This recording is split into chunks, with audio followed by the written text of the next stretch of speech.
Today's December 14th, 2014.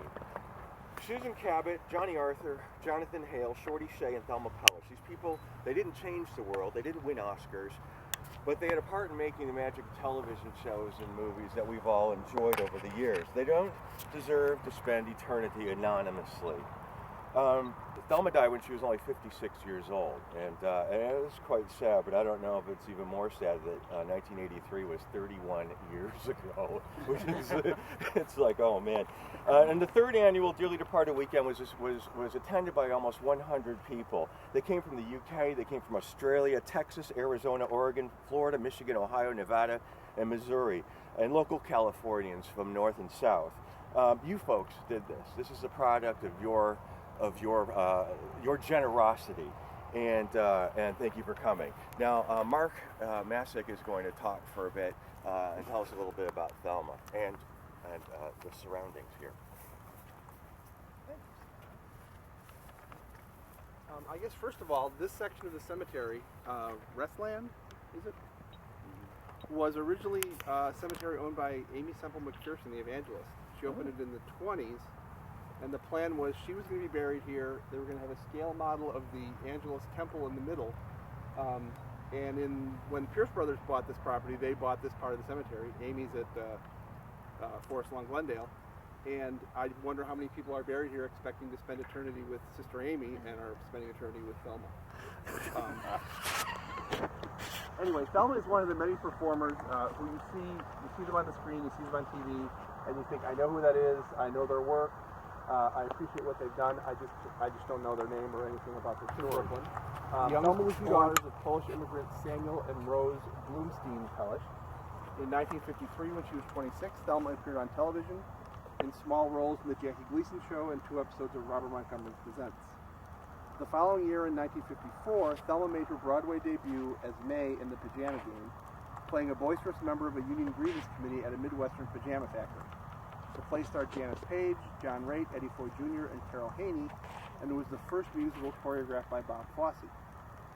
The play ran for 2.5 years and more than 1,000 performances, and won the 1955 Tony Award for Best Musical. When Warner Brothers decided to make a film version of The Pajama Game in 1957, Doris Day was given the lead role, replacing Janice Page because Doris Day was a bigger box office attraction, but most of the original Broadway cast came to Los Angeles for the film, including Thelma. Thelma remained in Los Angeles after The Pajama Game, and she worked primarily in TV for the next 20 years, appearing in episodes of Naked City, Carthage 4, Where Are You?, The Odd Couple, Arnie, Call Her Mom, and Love American Style. During that time, she also appeared on the big screen in a small part in The Valley of the Dolls. In the 1960s, Thelma appeared in Bottoms Up, a musical comedy review at Caesar's Palace in Las Vegas, and also made regular appearances on The Ed Sullivan Show and The Jackie Gleason Show. In the 1950s, Thelma was seen more often in films, including Alias Big Cherry, If You Don't Stop It, You'll Go Blind, You Light Up My Life, Skateboard, Every Which Way But Loose, and The Silent Scream, as well as TV appearances on Quincy and The Incredible Hulk. Thelma died on March 6, 1983, at the age of 56 in Woodland Hills. Her grave here has been unmarked for more than 30 years, but thanks to all of you and all the people who came to the dinner, not for much longer. So now the next time you see her on screen, you'll be able to say, I know who that is, it's Thelma Pelish. I know a little bit about her life, and I know where she's buried, and I helped to mark her grave. Thanks.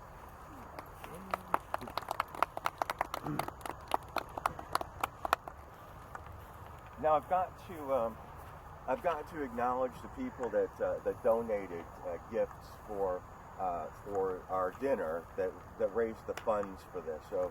So I wanted to say thank you to Karina Peck and Indiana Bones for coming out and entertaining us. James Bartlett, the author of Gourmet Ghosts, who came out and spoke to us. Barbara Schroeder, Clark Fogg, the authors of Beverly Hills Confidential. Mark and Brian for both being, Mark Masick and Brian Donnelly for presenting at the dinners. Thank you to all the generous donors. Terrific Escapes. Cat and Fiddle Pub, rest in peace. One more day left to the Cat and Fiddle. Architecture Tours LA, Carrie Bible and her historic Hollywood Forever Cemetery Tour, Esoteric Secret Los Angeles, Crimebo the Clown, Scary Musical the Musical, Larry Edmonds Bookshop, Craig Harvey, Jill Marie Morris, Scott Stanton, Don Worth, and Mike Steen. And also, something a side note, Roger St. Clair sadly passed away since our dinner. And Roger had an incredible collection of things, and some of you guys are familiar with it. He had a stack of about 40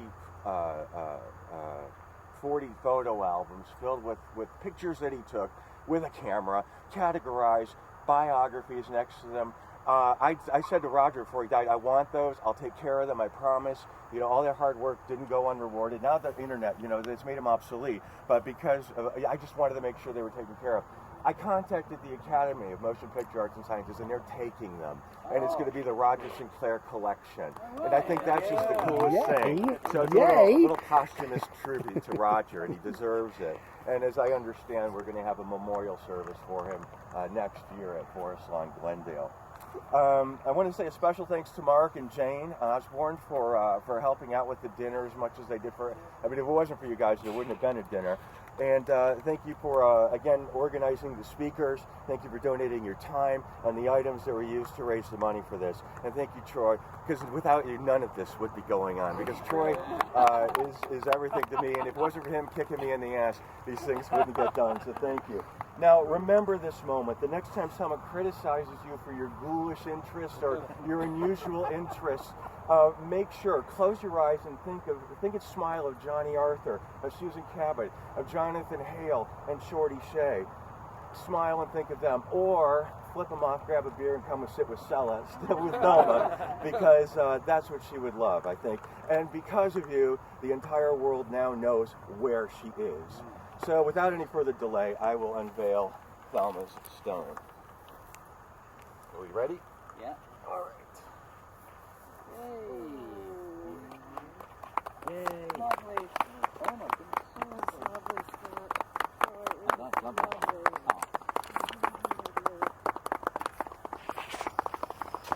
Lovely and shiny. Oh, my.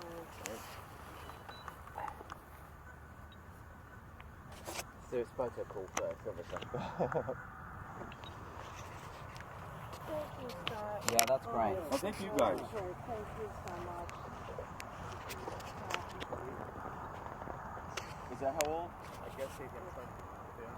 They're right. 26. Yeah, because my parents were 29, I think, and they're 85. 88 and 13 days right now. What I do is I contacted the informant on the death certificate. Well, I tried to. They had one woman, her address was in North Hollywood.